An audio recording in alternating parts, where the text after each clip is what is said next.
एक दफा का जिक्र है, एक दिन रसूल पाक सल्लल्लाहु अलैहि वसल्लम जंगल के करीब से गुजर रहे थे। उसी दौरान आपकी नजर पड़ी कि एक यहूदी ने एक हिरण को रस्सी से बांध रखा है। रसूल पाक सल्लल्लाहु अलैहि वसल्लम रहमतुल लिल आलमीन थे। अल्लाह ने आपको ऐसी रहमत और ऐसा दिल अता फरमाया था कि आप सिर्फ इंसानों ही नहीं बल्कि हर जानवर, हर परिंदे, हर पेड़ पौधे और अल्लाह की बनाई हर मखलूक के दर्द और दुख को महसूस कर सकते थे। आप हर बेजुबान की तकलीफ को समझते थे और उसका दर्द अपने दिल में महसूस करते थे। जैसे ही उस हिरण की नजर रसूल पाक सल्लल्लाहु अलैहि वसल्लम पर पड़ी, वो बेइख्तियार रोने लगी और बड़े अदब से अर्ज करने लगी, या रसूलुल्लाह, आज सुबह मैं अपने छोटे छोटे बच्चों को छोड़कर खाने की तलाश में निकली थी। उसी वक्त एक यहूदी शख्स आया और मुझे पकड़कर यहाँ बांध दिया। तब से अब तक मैं यूं ही यहाँ कैद हूं। या रसूलुल्लाह, मेरे बच्चे बहुत छोटे हैं, सुबह से मैंने उन्हें दूध नहीं पिलाया है। मुझे ना देखकर वो बहुत घबरा गए होंगे। दूध ना मिलने की वजह से वो भूखे और परेशान होंगे। या रसूलुल्लाह, मैं आपसे गुजारिश करती हूं कि आप मुझ पर रहम करें और मुझे आजादी दिला दीजिए ताकि मैं अपने बच्चों के पास जा सकूं और उन्हें दूध पिला सकूं। हिरण की दर्द भरी गुजारिश सुनकर रसूल पाक सल्लल्लाहु अलैहि वसल्लम की आंखों से आंसू निकल आए। आप रहमत भरे दिल के साथ उस यहूदी की तरफ मुड़े और फरमाया, ए यहूदी, तुमने इस मासूम हिरण को क्यों बांध रखा है? यहूदी ने जवाब दिया, मैंने इसका शिकार किया है। जंगल के जानवरों का शिकार करना जायज है, इसलिए मैंने इसे बांध रखा है। इस पर रसूल पाक सल्लल्लाहु अलैहि वसल्लम ने फरमाया, क्या तुम नहीं देखते कि ये एक मां है? इसके थन दूध से भरे हुए हैं। ये अपने बच्चों को दूध न पिला पाने की वजह से बहुत परेशान है। इसे छोड़ दो ताकि ये अपने बच्चों को देख सके और उन्हें दूध पिला सके। ये सुनकर वो यहूदी बोला, मैंने इसे बहुत मेहनत से पकड़ा है, अब तुम्हारी बात मानकर इसे क्यों छोड़ दूं? तब रसूल पाक सल्लल्लाहु अलैहि वसल्लम ने नरमी और मोहब्बत से समझाते हुए फरमाया, इस हिरण को बस एक बार अपने बच्चों के पास जाने दो। ये उन्हें दूध पिलाकर और उनसे मिलकर वापस तुम्हारे पास लौट आएगी। यह सुनकर यहूदी ने तंज करते हुए कहा, बंधा हुआ जानवर कभी वापस लौटा है? क्या इसकी कोई मिसाल है? अगर मैं इसे छोड़ दूं तो ये कभी वापस नहीं आएगी। जब नबी पाक सल्लल्लाहु अलैहि वसल्लम ने देखा कि वो यहूदी किसी भी तरह उस बेजुबान हिरण को आजाद करने पर तैयार नहीं हो रहा, तो आपने बड़े सुकून और नरमी के साथ फरमाया, ए यहूदी, इस हिरण को आजाद कर दो, इसके बदले तुम मुझे बंधक बना लो। अगर यह हिरण वापस लौट कर ना आए तो तुम मुझे उम्र भर अपनी कैद में रख लेना। यह सुनकर वो यहूदी कुछ देर सोच में पड़ गया, फिर बोला, ठीक है, मैं इसे छोड़ देता हूं, लेकिन एक शर्त पर। अगर यह हिरण वापस नहीं आई तो मैं तुम्हें उम्र भर के लिए कैद कर लूंगा। इस पर रसूलुल्लाह सल्लल्लाहु अलैहि वसल्लम ने उसकी यह शर्त भी बिना किसी हिचक के कबूल फरमा ली। आखिरकार उस यहूदी ने हिरण को आजाद कर दिया और हुजूर सल्लल्लाहु अलैहि वसल्लम को रस्सी से बांध दिया। आजाद होते ही वो हिरण तेजी से जंगल की ओर दौड़ पड़ी। उसे भागते देख वो यहूदी दिल ही दिल में हंसने लगा और सोचने लगा, अब यह हिरण कभी लौट कर नहीं आएगी। अब मैं रसूलुल्लाह को हमेशा के लिए अपनी कैद में रखूंगा। फिर वो अपने ही ख्यालों में सोचने लगा, मैंने इससे बड़ा बेवकूफ इंसान पूरी दुनिया में नहीं देखा। एक जंगल के जानवर के लिए इसने अपनी पूरी जिंदगी दांव पर लगा दी। लेकिन उसे क्या पता था कि वो कोई आम इंसान नहीं थे। वो अल्लाह के प्यारे नबी थे जिनसे सिर्फ इंसान ही नहीं बल्कि जंगल के जानवर भी बेपनाह मोहब्बत करते थे। वो ये नहीं जानता था कि रहमत, वफा और सच्चाई कभी जाया नहीं जाती। और फिर वो हिरण तेजी से अपने बच्चों के पास पहुंची। जैसे ही बच्चों की नजर अपनी मां पर पड़ी, वे हैरानी से बोले, अम्मा, आप सुबह से कहां थीं? हम आपका इंतजार करते करते थक गए। दूध के बिना हमारे गले सूख गए हैं। आप हमें छोड़कर क्यों चली गई थीं? तब हिरण ने बड़े प्यार और दर्द भरे लहजे में अपने बच्चों को समझाते हुए कहा, मेरे प्यारे बच्चों, आज सुबह जब मैं खाने की तलाश में निकली थी तो एक यहूदी ने मुझे पकड़ लिया और मुझे बंधक बना लिया। उसी वक्त अल्लाह के प्यारे नबी सल्लल्लाहु अलैहि वसल्लम उस रास्ते से गुजर रहे थे। मैंने उनसे तुम्हारी हालत बयान की और मदद की गुजारिश की। मेरे बच्चों, नबी करीम सल्लल्लाहु अलैहि वसल्लम मेरी मदद के लिए खुद उस यहूदी की कैद में हैं ताकि मैं तुमसे आखिरी बार मिल सकूं। अब मुझे वापस लौटकर जाना होगा क्योंकि मैंने उनसे वादा किया है कि मैं जरूर लौटूंगी। फिर हिरण ने अपने बच्चों से कहा, मेरे प्यारे बच्चों, वो बेरहम यहूदी अल्लाह के प्यारे नबी को रस्सियों से बांध कर रखे हुए है, इसलिए तुम जल्दी जल्दी दूध पी लो, मुझे वापस जाना होगा। मैं अपने नबी सल्लल्लाहु अलैहि वसल्लम को तकलीफा में नहीं छोड़ सकती।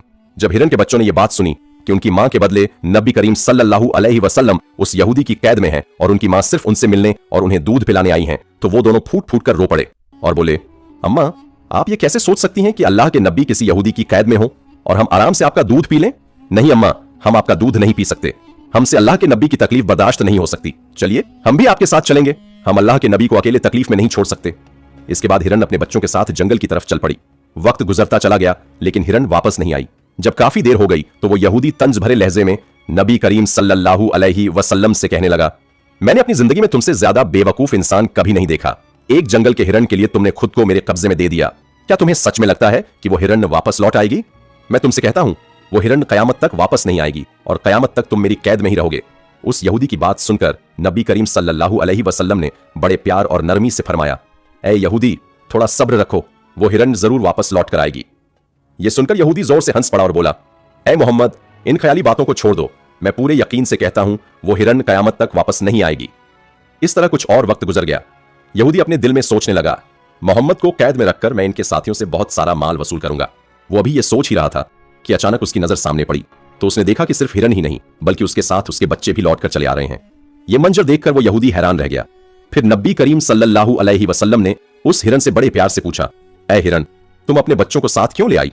ये सुनकर वो हिरन अदब से बोली, या रसूलुल्लाह, जब मैं अपने बच्चों के पास पहुंची और उन्हें बताया कि अल्लाह के प्यारे नबी सल्लल्लाहु अलैहि वसल्लम ने मेरी वजह से खुद को उस यहूदी के कब्जे में दे दिया ताकि मैं आखिरी बार अपने बच्चों से मिल सकूं और उन्हें दूध पिला सकूं, तो मेरे बच्चे रोते हुए बोले, अम्मा, आप ये कैसे सोच सकती हैं कि हम अल्लाह के नबी को उस यहूदी की गिरफ्त में छोड़कर आपका दूध पी लें?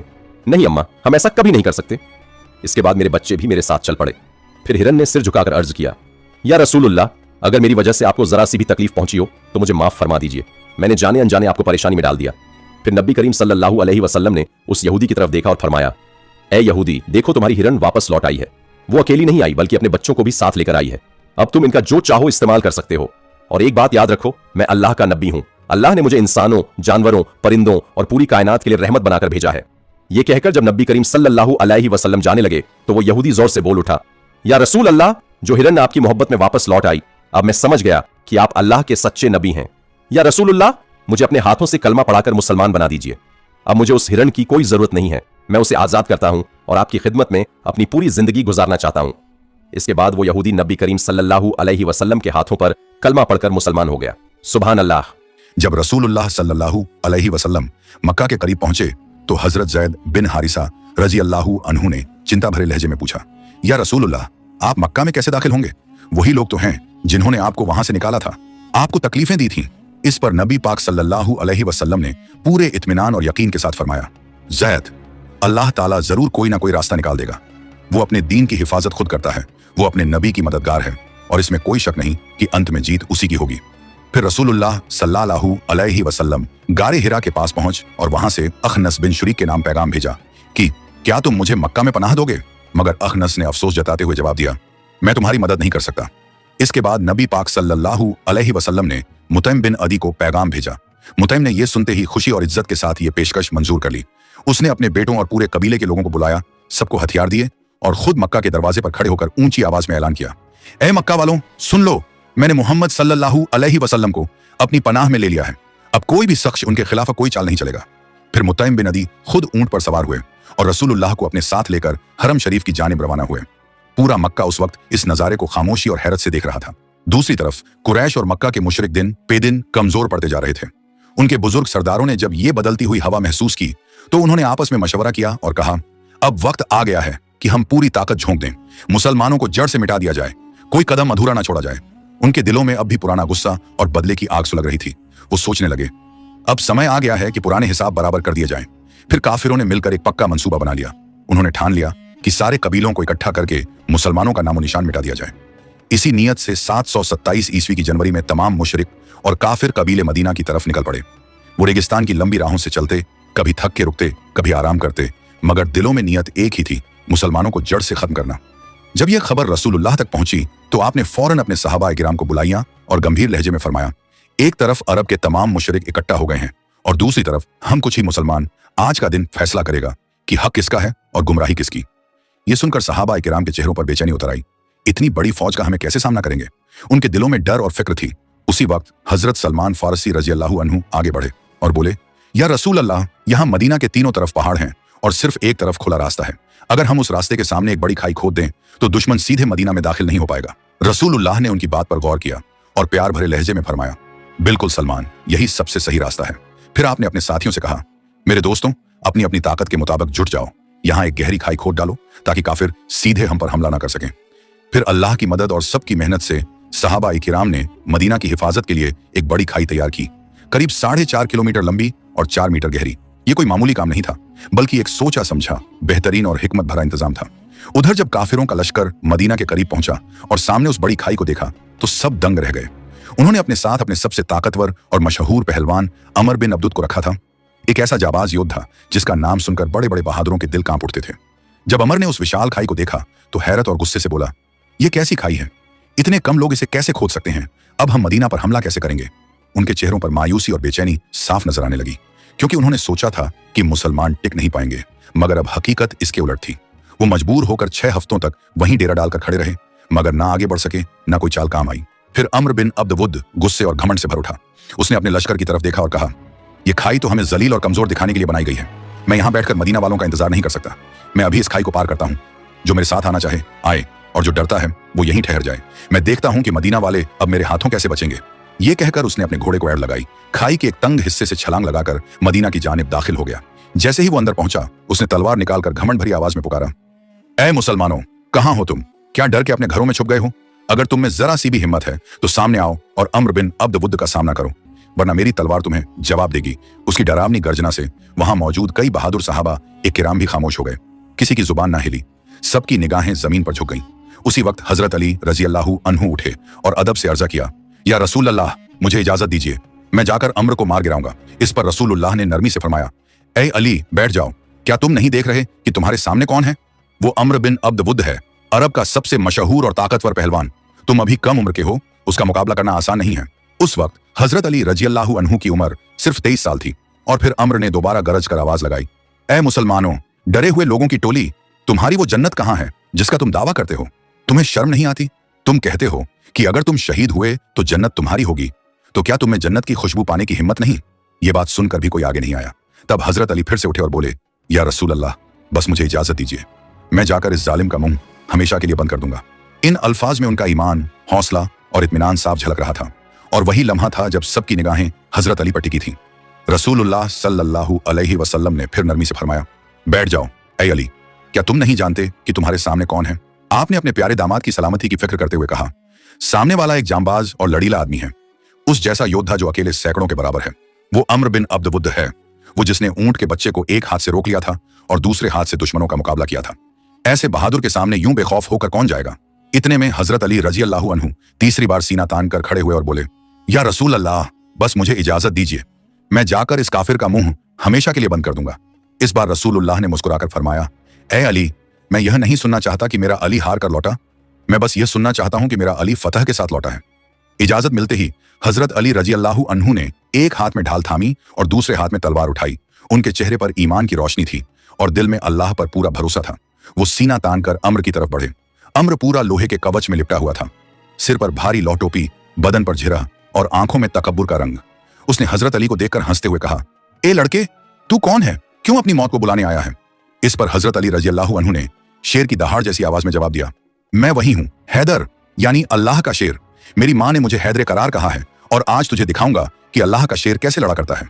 यह सुनकर अम्र बिन अब्द वुद हंसा और तंज करते हुए बोला, जा बच्चे, वापस जा, मैं बच्चों को नहीं मारता।